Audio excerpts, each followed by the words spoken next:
Olá, galerinha! Aqui quem fala é a professora Natália e no vídeo de hoje vamos falar sobre nutrição. Todos sabem que temos que nos alimentar diariamente, mas você sabe por quê? Nossa vida depende de um conjunto de reações químicas que ocorrem em nosso organismo, e para que essas reações ocorram são necessários nutrientes da nossa alimentação. Os alimentos são necessários para a manutenção do nosso metabolismo, que envolve respiração, digestão, enfim, tudo o que acontece no nosso corpo. Qual é a diferença de fome e vontade de comer? A vontade de comer, na verdade, está relacionada à fome e ao apetite.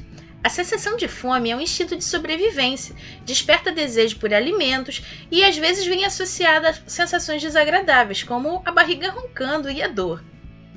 O apetite está relacionado a uma sensação de prazer e ao desejo por certos alimentos, que pode ser aguçado pelos sentidos, como a visão, o olfato e o paladar. Normalmente, paramos de comer quando nosso organismo indica que foi satisfeita a necessidade de alimentos. Essa sensação é chamada de saciedade. Os alimentos têm que ser ingeridos em quantidades apropriadas a cada pessoa. O descontrole da alimentação pode levar a distúrbios como obesidade e desnutrição. A obesidade é um distúrbio relacionado a um excesso de massa corporal, aquilo que a gente chama de peso, e ela é caracterizada por uma quantidade anormal de tecido adiposo, ou seja, um aumento de gordura, que ocorre devido a uma alimentação em excesso. A gente consegue medir a gordura de diversas formas, uma delas é utilizando o adipômetro.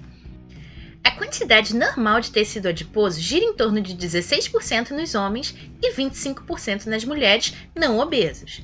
Essa gordura se acumula em locais diferentes nos homens e mulheres. Nos homens, essa gordura tende a se acumular na parte superior e no abdômen. Já nas mulheres, o maior acúmulo acontece na região das coxas e quadris. Um indivíduo obeso pode chegar a ter 50% do corpo só composto por gordura. A obesidade pode ser causada por alguns fatores, dentre eles, fatores genéticos, ou seja, uma pessoa obesa tem tendência a que seus filhos também possam sofrer de obesidade. Fatores psicológicos, como por exemplo a ingestão excessiva de alimentos associada a transtornos como ansiedade e compulsão alimentar. Fatores culturais, quando o que se come é determinado pela alimentação ou cultura local. É o que acontece, por exemplo, na ingestão de fast foods ou em algumas regiões onde o excesso de peso é cultural.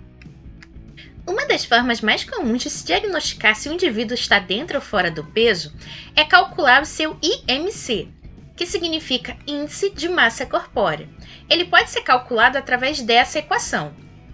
IMC é igual a massa sobre a altura elevada ao quadrado. Ou seja, basta dividir a sua quantidade de massa pelo valor da sua altura multiplicada por ela mesma. O IMC, então, é uma relação entre a massa corporal de acordo com a altura do indivíduo.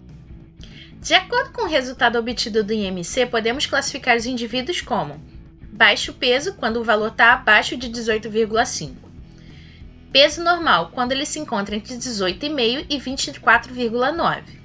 Pré-obeso, quando os valores vão de 25 a 29,9. Obesidade leve ou grau 1, quando esses valores estão entre 30 e 34,9.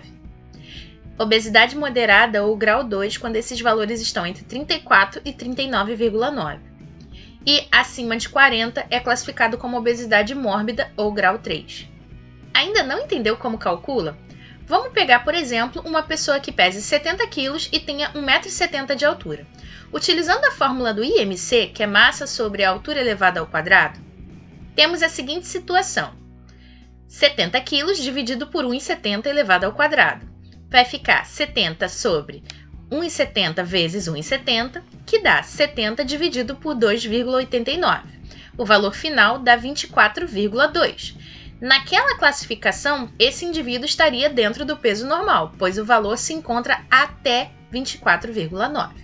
Um outro distúrbio relacionado à alimentação é a desnutrição. A desnutrição ela acontece quando alguém se alimenta mal, seja pela baixa quantidade de alimento ou pela falta de nutrientes necessários, e por isso a pessoa pode se tornar desnutrida. Um organismo desnutrido fica fraco e pode morrer. A desnutrição pode estar associada a diversos fatores, como pobreza, quando as pessoas não têm acesso à alimentação, a doenças que provocam má absorção de nutrientes no organismo, como por exemplo alguns distúrbios intestinais, e a fatores psicológicos, como no caso dos distúrbios como anorexia e bulimia. Por hoje ficamos por aqui e até a próxima!